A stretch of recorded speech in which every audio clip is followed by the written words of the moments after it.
Assalamualaikum warahmatullahi wabarakatuh. Yang terhormat dosen mata kuliah basis data.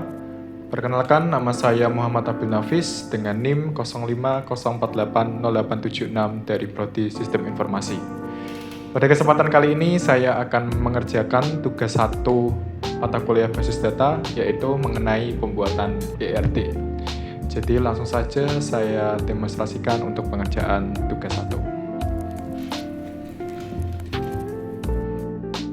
Ya, jadi pada tugas 1 mata kuliah basis data terdapat sebuah studi kasus, yaitu pada sebuah perguruan tinggi mahasiswa akan mengambil mata kuliah yang ditawarkan.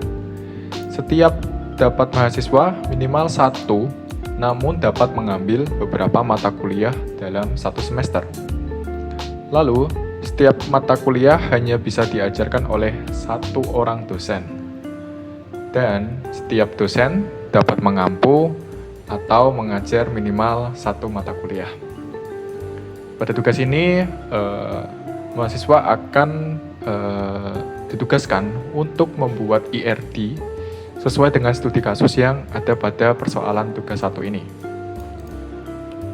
Jadi, sebelum saya tunjukkan ERT yang saya buat, mungkin sedikit saya analisis terlebih dahulu, yaitu disebutkan bahwa mahasiswa akan mengambil mata kuliah yang ditawarkan. Dan setiap mahasiswa minimal 1, namun dapat mengambil beberapa mata kuliah dalam 1 semester. Itu artinya mahasiswa bisa mengambil 1 atau lebih dari 1. 1 atau lebih dari 1 mata kuliah. Nah, ini berarti artinya mahasiswa dan mata kuliah ini mempunyai relasi one to many, di mana setiap mahasiswanya bisa mengambil mata kuliah lebih dari 1. Dan mata kuliah yang ada di perguruan tinggi ini juga dapat diikuti oleh lebih dari 1 mahasiswa. Kembali many ya. Berarti artinya mahasiswa dan mata kuliah ini memiliki hubungan many to many, seperti itu. Lalu setiap mata kuliah hanya bisa diajar oleh 1 orang dosen. Berarti mata kuliah yang diajarkan ini hanya bisa diajarkan oleh 1 orang dosen saja. Yang artinya ini many to one ya. Dengan ini ya, hubungan antara mata kuliah dengan dosen, yaitu many to one. Dan dosen dapat mengajar minimal 1 mata kuliah. Berarti ini dosen juga bisa mengajar mata kuliah lebih dari 1. Artinya ini one to many ya, hubungan antara dosen dengan mata kuliah. Jadi langsung saja coba saya tunjukkan untuk ERT yang telah saya buat. Nah, kurang lebih tampilannya seperti ini. Nanti saya akan jelaskan juga mengapa saya memberikan warna yang berbeda ya. Jadi ini 3 biru dan satunya ini oranye ya. Berbeda dengan yang lainnya, seperti itu. Jadi yang pertama saya lakukan adalah membuat entitasnya terlebih dahulu. Di mana pada studi kasus yang telah dijelaskan pada tugas 1, entitas yang dibentuk ada 3, yaitu mahasiswa, mata kuliah, dan dosen. Nah, pada studi kasus tidak dijelaskan ya untuk atribut setiap entitasnya. Jadi saya berikan atributnya sesuai dengan keinginan saya saja, bebas.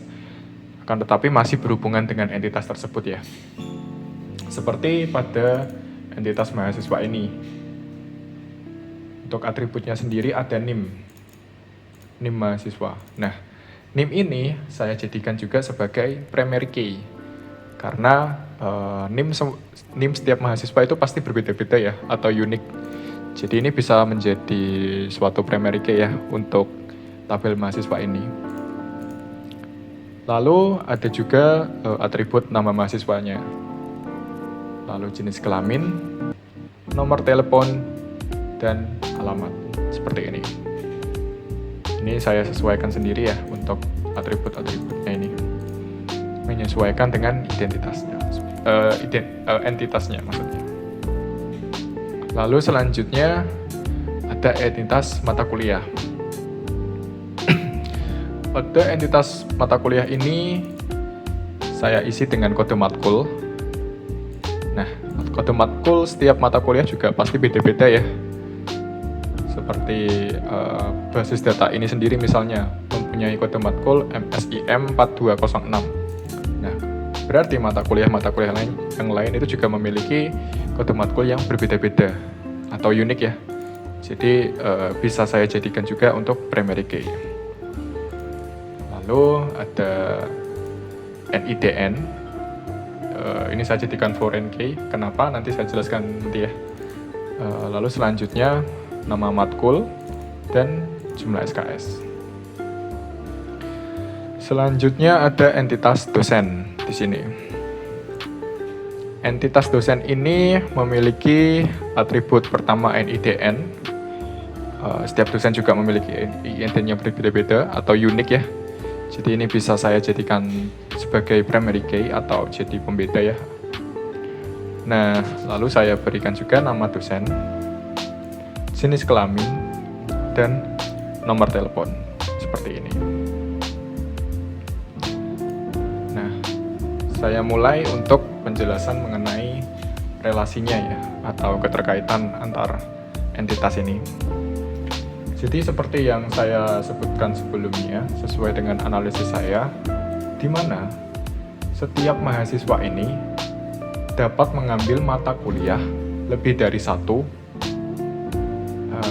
maksud saya minimal satu atau lebih dari satu, seperti itu ya. Dan mata kuliah ini juga bisa diikuti oleh satu mahasiswa atau lebih. Jadi hubungan antara mahasiswa dengan mata kuliah ini many to many. Sedangkan apabila ada dua entitas yang memiliki hubungan many to many, itu artinya diperlukan suatu tabel tambahan lagi untuk penghubung. Atau istilahnya banyak ya, ada yang menyebutkan conjunction tabel, ada yang menyebutkan intermediate tabel, atau ada yang menyebutkan pula pivot table. Itu untuk istilahnya terserah ya. Yang penting ada satu tabel lagi yang menghubungkan antar dua entitas yang memiliki relasi many to many. Nah, seperti ini saya tambahkan tabel registrasi matkul, di mana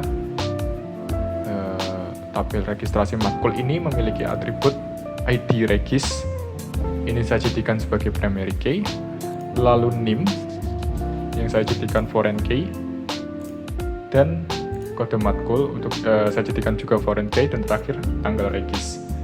Seperti ini tambahan ya.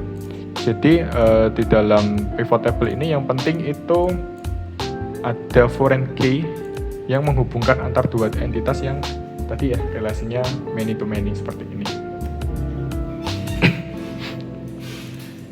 Nah, dengan begini mahasiswa dan mata kuliah memiliki hubungan many to many dengan bantuan tabel registrasi matkul ini seperti ini. Dan di sini pun juga pada ini ya, garisnya ini juga saya buat simbol. Nah, ini misal ada yang angka 1 seperti ini artinya one, sedangkan jika ada ini lalu ada cabangnya ini saya buat sebagai many seperti itu.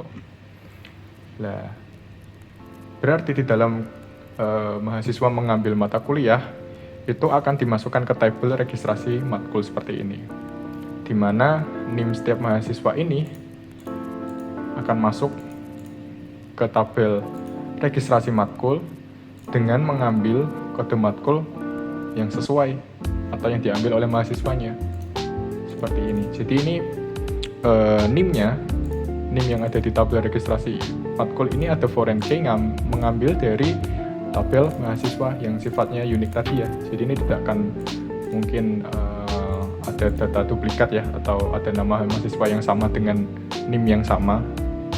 Jelas nantinya akan dibuatkan NIM yang unik Nah, ini bisa dijadikan sebagai foreign key.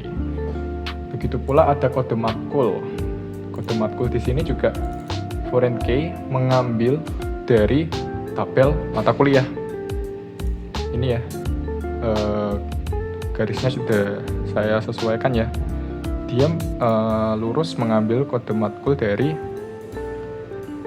tabel mata kuliah, yang dimana kode matkul di tabel mata kuliah sendiri juga menjadi primary key atau menjadi unik, berbeda-beda ya.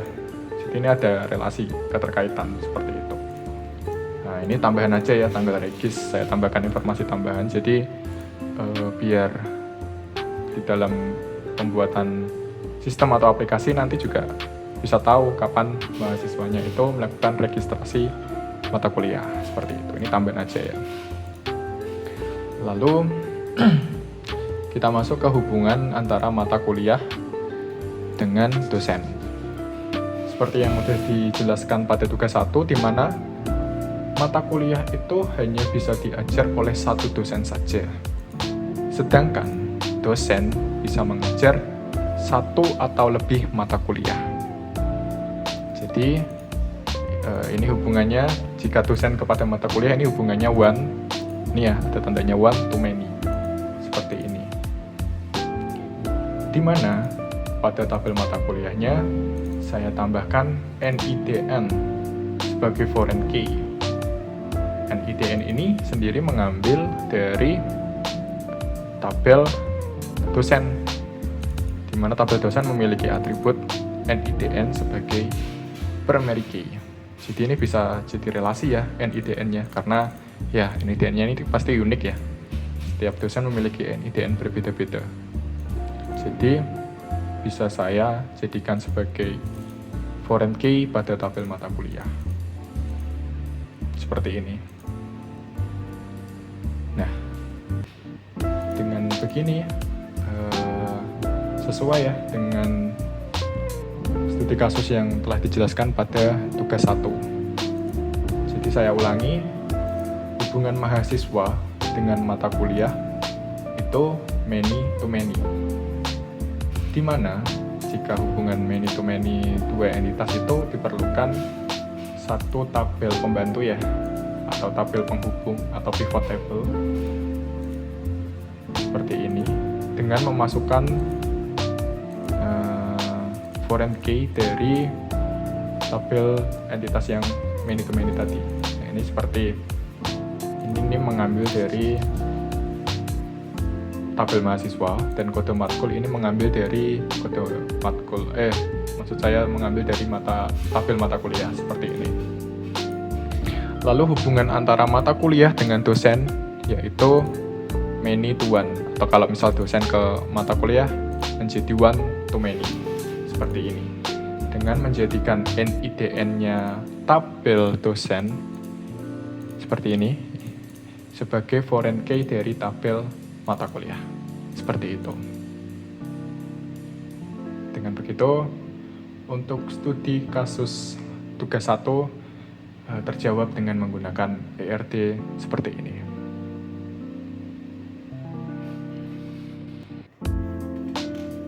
Baik, jadi begitulah mengenai tugas 1 yang sudah saya kerjakan.